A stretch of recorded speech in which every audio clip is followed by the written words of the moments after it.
Hola, buenas noches. Vamos a continuar leyendo el libro de Soras. Esta noche vamos a leer Fin de etapa. A Sheridan Le Fanu por ciertas casas. A Antonita Olé por ciertas mesas.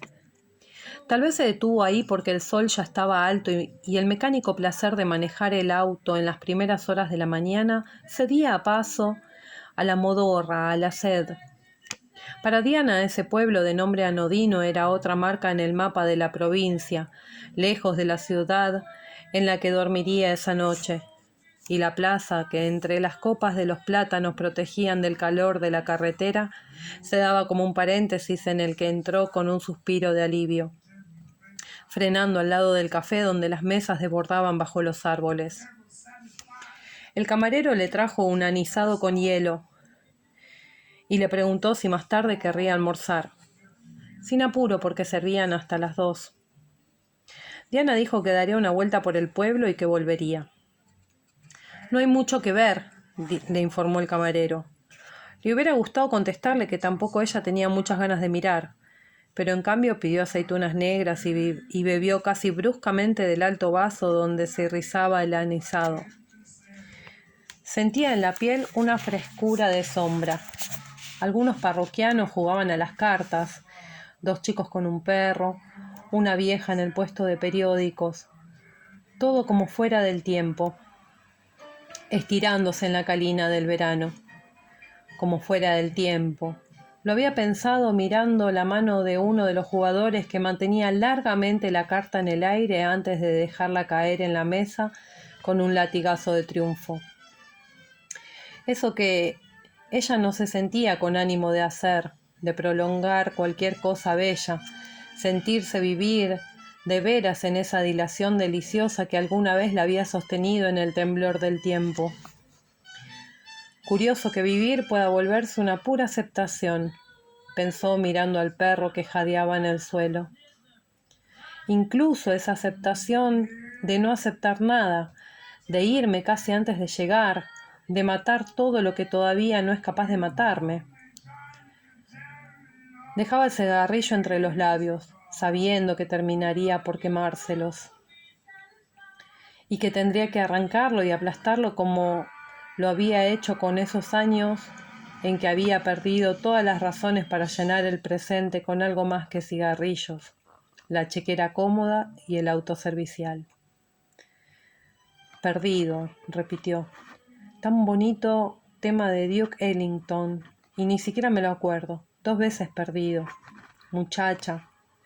También perdida la muchacha. A los 40 ya era solamente una manera de llorar dentro de una palabra. Sentirse de golpe tan idiota exigía pagar y darse una vuelta por el pueblo, ir al encuentro de las cosas que ya no vendrían solas al deseo y a la imaginación, ver las cosas como quien es visto por ellas. Allí esa tienda de antigüedad sin interés, ahora la fachada vetusta del Museo de Bellas Artes. Anunciaban una exposición individual. Ninguna idea del pintor de nombre poco pronunciable. Diana compró un billete y entró en la primera sala de una módica casa de piezas corridas, penosamente transformada por ediles de provincia. Le habían dado un folleto que contenía vagas referencias a una carrera artística sobre todo regional, fragmentos de críticas, los elogios típicos. Lo abandonó sobre una consola y miró los cuadros. En el primer momento pensó que eran fotografías y le llamó la atención el tamaño. Poco frecuente ver ampliaciones tan grandes en color. Se interesó de veras cuando reconoció la materia, la perfección maniática del detalle. De golpe fue a la inversa. Una impresión de estar viendo cuadros basados en fotografías, algo que iba y venía entre los dos. Y aunque las salas estaban bien iluminadas, la indecisión duraba frente a esas telas que acaso eran pinturas de fotografías o resultados de una obsesión realista que llevaba al pintor hasta un límite peligroso o ambiguo. En la primera sala había 4 o 5 pinturas que volvían sobre el tema de una mesa desnuda o con un mínimo de objetos, violentamente iluminada por una luz solar rasante.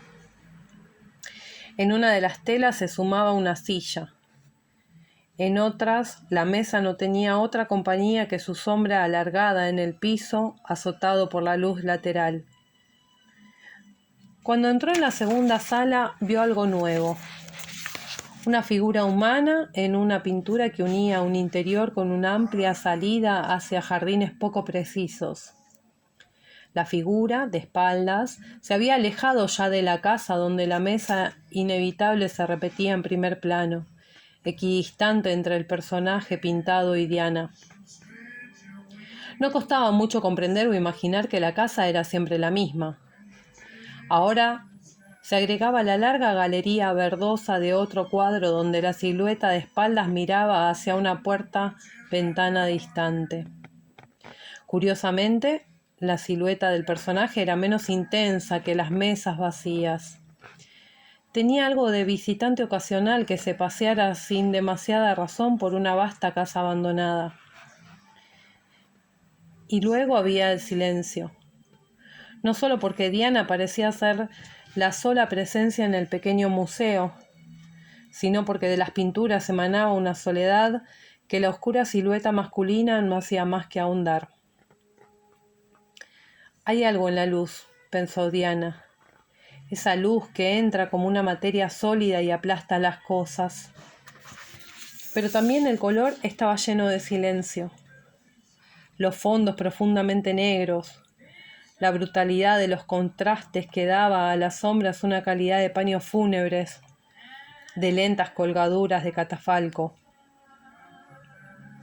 Al entrar en la segunda sala descubrió sorprendida que además de otra serie de cuadros con mesas desnudas y el personaje de espaldas, había unas telas con temas diferentes, un teléfono solitario, un par de figuras.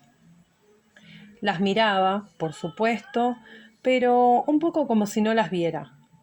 La secuencia de la casa, con las mesas solitarias, tenía tanta fuerza que el resto de las pinturas se convertía en un aderezo suplementario, casi como si fueran cuadros de adorno colgando en las paredes de la casa pintada y no en el museo. Le hizo gracia descubrirse tan hipnotizable, sentir el placer un poco amodorrado de ceder a la imaginación, a los fáciles demonios del calor del mediodía. Volvió a la primera sala porque no estaba segura de acordarse bien de una de las pinturas que había visto. La mesa estaba vacía en el cuadro colgado en la pared opuesta, y Diana se quedó un momento buscando conocer mejor el fondo de la tela. La puerta abierta tras de la cual se adivinaba otra estancia, parte de una chimenea o de una segunda puerta. Cada vez se le hacía más evidente que todas las habitaciones correspondían a una misma casa, como la hipertrofia de un autorretrato en el que el artista hubiera tenido la elegancia de abstraerse, a menos que estuviera representado en la silueta negra, con una larga capa en uno de los cuadros, dando obstinadamente la espalda al otro visitante, a la intrusa que había pagado para entrar a su vez en la casa y pasearse por las piezas desnudas. Volvió a la segunda sala y fue hacia la puerta entornada que comunicaba con la siguiente. Una voz amable y un poco cohibida le hizo volverse. Un guardián uniformado, con ese calor, el pobre, venía a decirle que el museo cerraba a mediodía, pero que volvería a abrirse a las 3:30. «¿Queda mucho por ver?», preguntó Diana, que bruscamente sentía el cansancio de los museos, la náusea de los ojos que han comido demasiadas imágenes. «No, la última sala, señorita. Hay un solo cuadro ahí. Dicen que el artista quiso que estuviera solo. ¿Quiere verlo antes de irse? Yo puedo esperar un momento». Era idiota no aceptar. Diana lo sabía cuando dijo que no. Y los dos cambiaron una broma sobre almuerzos que se enfriarían si no llegaban a tiempo. «No tendrá que pagar otro billete si vuelve», dijo el guardián. «Ahora ya la conozco». En la calle, enceguecida por la luz cenital, se preguntó qué diablos le pasaba.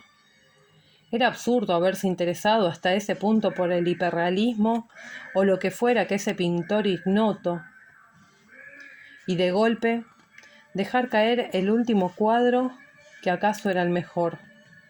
Pero no, el artista había querido aislarlo de los otros, y eso indicaba acaso que era muy diferente, de otra manera u otro tiempo de trabajo. ¿Para qué romper así una secuencia que duraba en ella como un todo, incluyéndola en un ámbito sin resquicios? Mejor no haber entrado en la última sala, no haber cedido a la obsesión del turista concienzudo, a la triste manía de querer abarcar los museos hasta el final. Vio la distancia del café de la plaza. Pensó que era hora de comer. No tenía apetito, pero siempre había sido así cuando viajaba con Orlando. Para Orlando el mediodía era el instante crucial, la ceremonia del almuerzo sacralizando de alguna manera el tránsito de la mañana a la tarde. Y desde luego Orlando se hubiera negado a seguir andando por el pueblo cuando el café estaba ahí, a 2 pasos. Pero Diana no tenía hambre, y pensar en Orlando le dolía cada vez menos. Echar a andar alejándose del café no era desobedecer o traicionar rituales. Podía seguir acordándose sin sumisión de tantas cosas, abandonarse al azar de la marcha y a una vaga evocación de algún otro verano con Orlando en las montañas, de una playa que acaso volvía para exorcizar la brasa del sol en la espalda y la nuca. Orlando en esa playa abatida por el viento y la sal mientras Diana se iba perdiendo en las callejas sin nombres y sin gentes. Al ras de los muros de piedra gris, mirando distraídamente algún raro portal abierto, una sospecha de patios interiores, de brocales con agua fresca, glicinas, gatos adormecidos en lajas. Una vez más el sentimiento de no recorrer un pueblo, sino de ser recorrida por él. Los adoquines de la calzada resbalando hacia atrás como en una cinta móvil.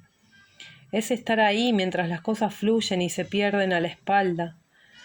Una vida o un pueblo anónimo. Ahora venía una pequeña plaza con 2 bancos raquíticos, otra calleja abriéndose hacia los campos linderos, jardines con empalizadas, no demasiado convencidas, la soledad totalmente mediodía, su crueldad de matador de sombras, de paralizador del tiempo. El jardín, un poco abandonado, no tenía árboles. Dejaba que los ojos corrieran libremente hasta la ancha puerta de la vieja casa. Sin creerlo y a la vez sin negarlo, Diana entrevió en la penumbra una galería idéntica a la de uno de los cuadros. Se sintió como abordando el cuadro desde el otro lado, fuera de la casa en vez de estar incluida como espectadora en sus estancias. Si algo había de extraño en ese momento era la falta de extrañeza en un reconocimiento que la llevaba a entrar sin vacilaciones en el jardín y acercarse a la puerta de la casa. ¿Por qué no? Al fin y al cabo, si había pagado su billete. Si no había nadie que se opusiera a su presencia en el jardín. Su paso por la doble puerta abierta, recorrer la galería abriéndose a la primera sala vacía donde la ventana dejaba entrar la cólera amarilla de la luz aplastándose en el muro lateral, recortando una mesa vacía y una única silla. Ni temor ni sorpresa. Incluso el fácil recurso de apelar a la casualidad había resbalado por Diana sin encontrar asidero. ¿Para qué embelecerse con hipótesis o explicaciones cuando ya otra puerta se abría a la izquierda y en una habitación de altas chimeneas la mesa inevitable se desdoblaba en una larga sombra minuciosa?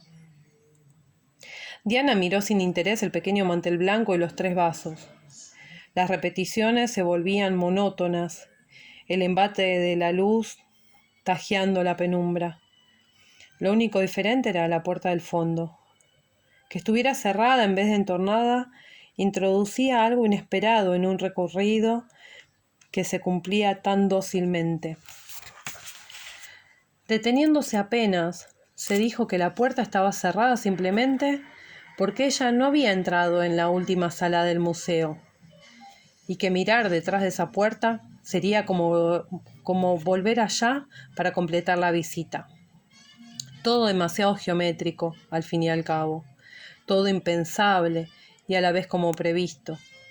Tener miedo o asombrarse parecía tan incongruente como ponerse a silbar o a preguntar a gritos si había alguien en la casa. Ni siquiera una excepción en la única diferencia. La puerta cedió a su mano y fue otra vez lo de antes.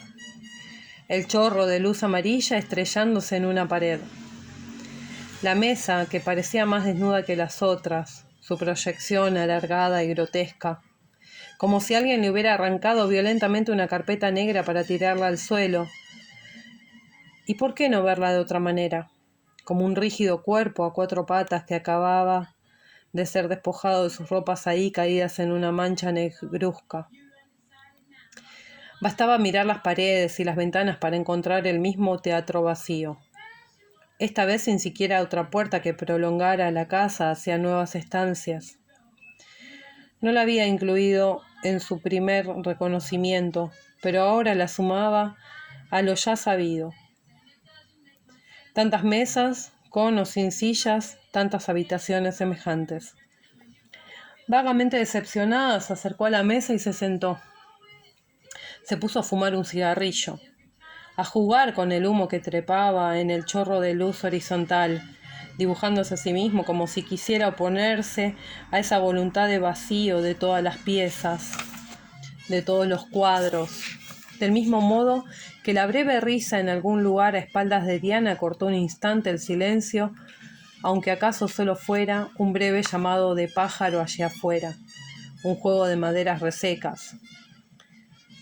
Inútil, por supuesto, volver a mirar en la habitación precedente, donde los 3 vasos sobre la mesa lanzaban sus débiles sombras contra la pared. Inútil apurar el paso, huir sin pánico pero sin mirar atrás. En la calleja un chico le preguntó la hora y Diana pensó que debería apurarse si quería almorzar. Pero el camarero estaba como esperándola bajo los árboles y le hizo un gesto de bienvenida señalándole el lugar más fresco. Comer no tenía sentido, pero en el mundo de Diana casi siempre se había comido así, ya porque Orlando decía que era hora de hacerlo o porque no quedaba más remedio entre 2 ocupaciones. Pidió un plato y vino blanco. Esperó demasiado para un lugar tan vacío. Ya antes de tomar el café y pagar, sabía que iba a volver al museo.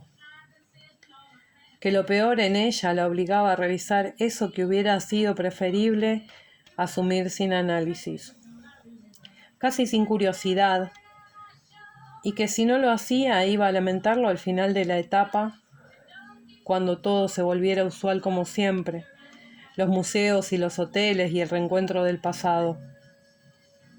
Y aunque en el fondo nada quedara en claro, su inteligencia se tendería en ella como una perra satisfecha apenas verificaran la total simetría de las cosas, que el cuadro colgado en la última sala del museo representaba obedientemente la última habitación de la casa. Incluso el resto podría entrar también en el orden si hablaba con el guardián para llenar los huecos. Al fin y al cabo había tantos artistas que copiaban exactamente sus modelos, tantas mesas de este mundo habían acabado en el Louvre o en el Metropolitan duplicando realidades vueltas polvo y olvido. Cruzó sin apuro las 2 primeras salas. Había una pareja en la segunda, hablándose en voz baja, aunque hasta ese momento fueran los únicos visitantes de la tarde. Diana se detuvo ante 2 o 3 de los cuadros, y por primera vez el ángulo de la luz entró también en ella como una imposibilidad que no había querido reconocer en la casa vacía. Vio que la pareja retrocedía hacia la salida, y esperó a quedarse sola antes de ir hacia la puerta de la última sala. El cuadro estaba en la pared de la izquierda. Había que avanzar hasta el centro para ver bien la representación de la mesa y de la silla donde se sentaba una mujer, al igual que el personaje de espaldas en alguno de los otros cuadros. La mujer vestía de negro, pero tenía la cara vuelta de 3/4, y el pelo castaño le caía hasta los hombros del lado invisible del perfil. No había nada que la distinguiera demasiado de lo anterior.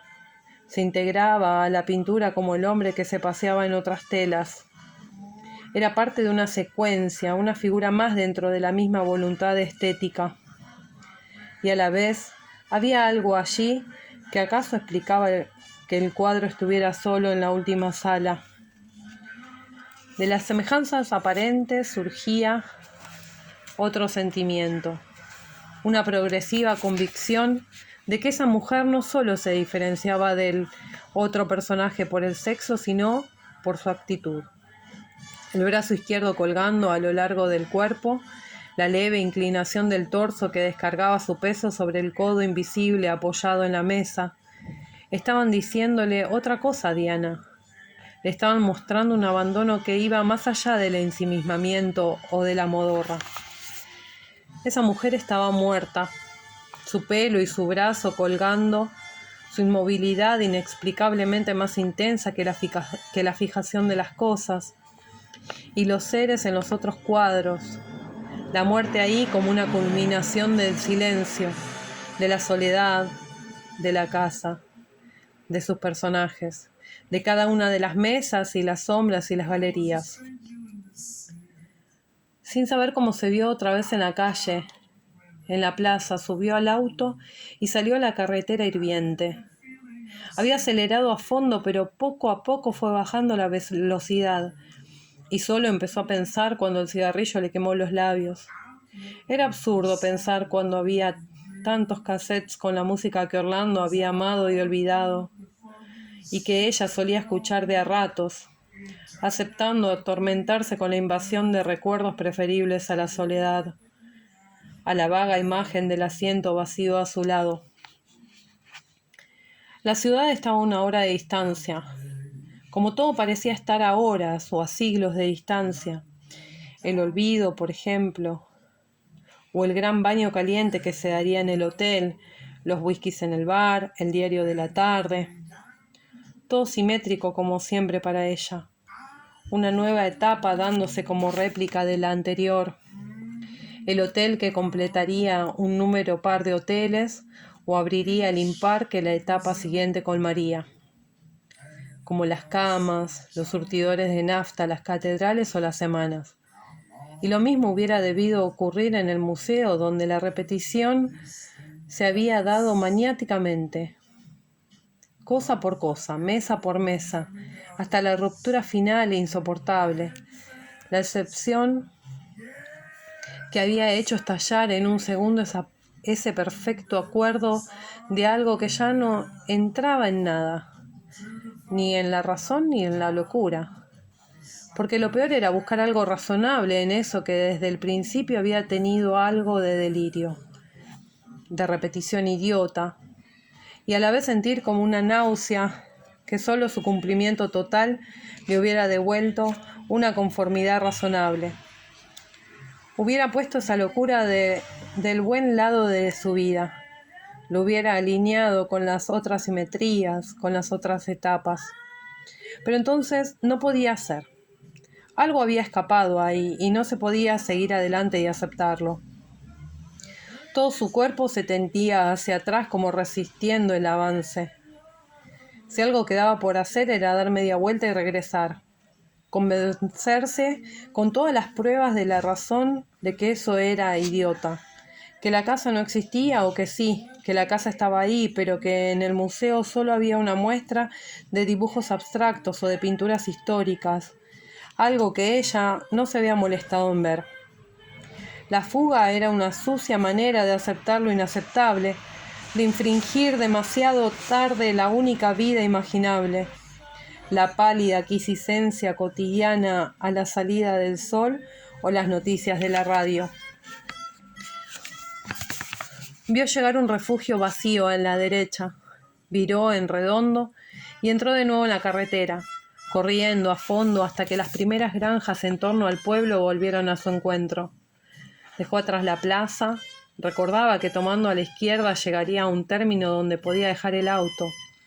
Siguió a pie por la primera calle vacía. Oyó cantar una cigarra en lo alto de un plátano. El jardín abandonado estaba ahí. La gran puerta seguía abierta. ¿Para qué demorarse en las dos primeras habitaciones donde la luz rasante no había perdido intensidad? Verificar que las mesas seguían ahí, que tal vez ella misma había cerrado la puerta de la tercera estancia al salir. Sabía que bastaba empujarla, entrar sin obstáculos y ver de lleno la mesa y la silla.